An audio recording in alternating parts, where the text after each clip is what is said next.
Welcome back. It's Sally Ford for McCoy Farm Gardens with our second video in our new series on the gardens during the summer and fall of 2020. Last time, which was the beginning of June, we spent time wandering with some of the remaining spring ephemerals and early bloomers like foam flowers and columbine and celandine poppies and trillium and mouse ear coreopsis, among others. This time, as we creep up on July, we'll focus on plants that are specifically planted to attract butterflies. As you might imagine, they'll be full of lovely blooms. Let's head out to the gardens. Good morning. Here we are at McCoy again, at the Horseshoe Gardens on a lovely summer morning. I see a few people walking the trails. It's really nice.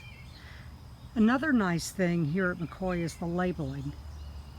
Let me show you one down here. We're going to look at this plant in a minute. Threadleaf coreopsis. We have labels that show both the common name and the botanical name and any cultivars. I'll let you in on a little secret, which is not such a secret for those who know me at all.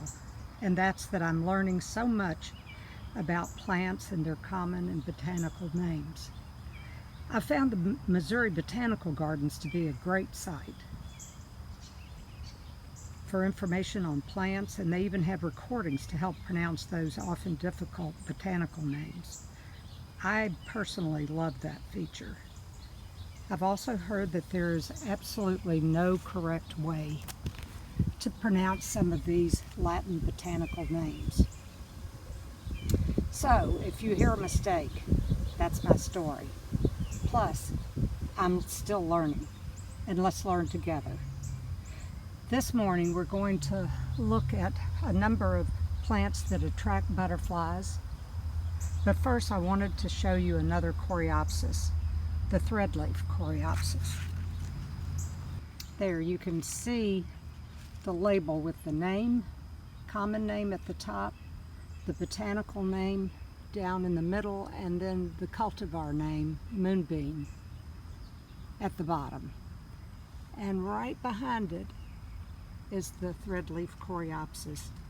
You may remember that we looked at the mouse ear coreopsis, a cousin of this little plant. It's the one that is a clumping plant and has bright yellow flowers and green leaves that have these two little lateral lobes that resemble mouse ears. I thought they were so cute. Threadleaf coreopsis is a perennial that also clumps and spreads by rhizomes. You can see the little leaves why they're called threadleaf, because they're these thin whorled leaves, and they have pale yellow flowers with a dark center and smooth rays. They bloom in late spring and early summer and can be sheared back to promote a fall rebloom. Now, here's another secret I have for you this morning. In researching this plant for the video, I found out that it really likes full sun, but here we are in the shade. I think I see a transplanting in the future of this little coreopsis. Live and learn. Now, let's walk around here and look at our first butterfly plant. It's a butterfly bush, sometimes called a summer lilac, and the botanical name is Buddleia davidi. And here it is. You can see I'll start at the bottom and go up, and you can see these beautiful deep purple blooms that it has. Butterflies love this plant, and so do hummingbirds. But it's not a native. In fact, it comes from China, where, listen to this, it grows in thickets on mountain slopes, limestone outcrops, forest clearings, and rocky stream banks. That sounds so familiar, doesn't it? Just like here.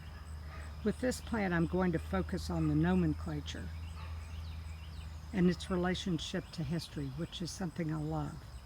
The genus name Buddleia comes from Reverend Adam Buddle, who was an English botanist and vicar and lived from 1660 to 1715. The species name honors Père Armand David. He was a French missionary and naturalist who found this species growing in China in 1870 along the border of China and Tibet. Aren't flowers and people fascinating as well as beautiful? Let's walk over here for our second plant, which is called bee balm. And this variety is Jacob Klein. And we'll come back to that because it's important. Monardia didyma, that's the botanical name. Here we go. Coming up on it right here. And we have one bloom, which is all we need for today. But there'll be lots more later. This is a wonderful native perennial that is a member of the mint family, and it's also called bergamot. It's native from the far north all the way south to Georgia. It was first discovered by the world-famous plant explorer John Bartram during the colonial era. He's known as the father of American botany, and I'm sure we'll come back to him later. This lovely plant has upright stems, as you can see here, with green toothed leaves. I think you can probably see that on the leaves. And has beautiful red blooms from mid to late summer right there. It's lovely. It likes full sun or part shade, so this is a perfect spot for the bee balm. Bee balm can be prone to mildew, but the Jacob Klein hybrid is mildew resistant, which is really nice. It is a naturally occurring hybrid and not man-cultivated. Another thing to know is if you deadhead the spent blooms, the plant can be coaxed to bloom again in the fall. Bees like this one too. Okay, now we're going to get really serious about butterflies. I'm thinking milkweed. Let's walk over to the far bed and look at some swamp milkweed first. I'll just walk right over here, around the corner, and it's such a beautiful morning. There's the McCoy house through the trees there.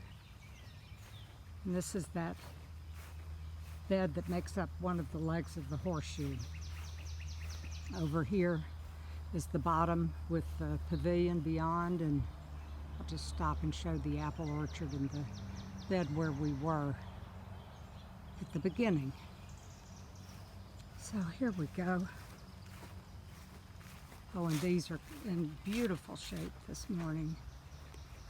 Here's our pretty house. And here they are. Swamp milkweed, Asclepias incarnata, is native to the northeastern and southeastern U.S. and likes medium to wet soils.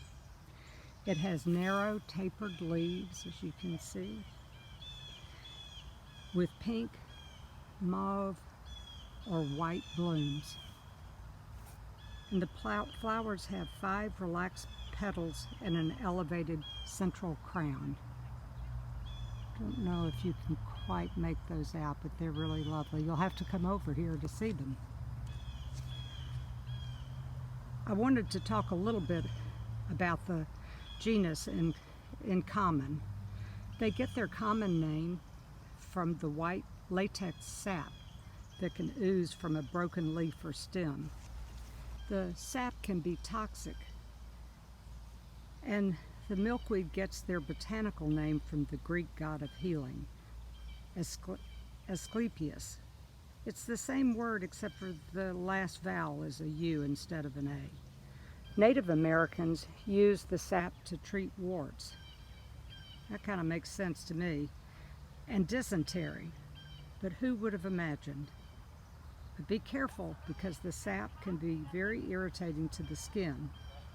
In contrast, the silky fibers in the plant have had lots of industrial uses for insulation, cleaning oil spills, and even in hypoallergenic pillows and insulation in winter coats. Now, isn't that interesting? You know, monarchs absolutely love and depend on milkweed. They lay their eggs on the underneath side of a leaf, and in fact, that is the only place they lay their eggs. And it is the host plant for monarchs. The caterpillars emerge and eat the milky, sappy leaves and take in the toxin, which acts as a repellent and protects them from predators. The butterflies also enjoy the nectar of the blossoms. We've had an issue this year with yellow aphids, but we've learned that aphids and ants have what's called a mutualistic relationship. The aphids suck the sap out of the stems and convert it to a sugar that ants just love.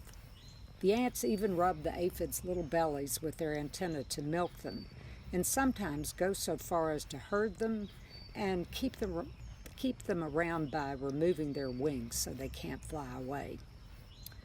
The other day, oh look, there's a bumblebee.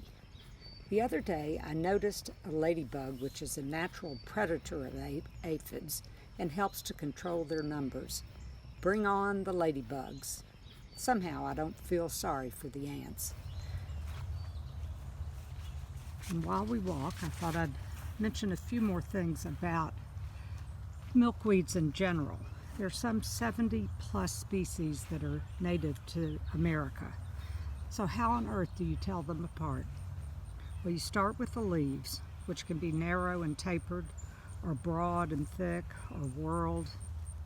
And then you inspect the flowers, which is typically arranged in an umbel, which is a grouping of flowers coming from a common point to form a flat or rounded cluster. I think of umbrella to help me remember umbel. The flowers can be pink, rose, purple, orange, white, pale green, and they're followed by seed pods that split open, releasing seeds with silky filaments carried away by the wind.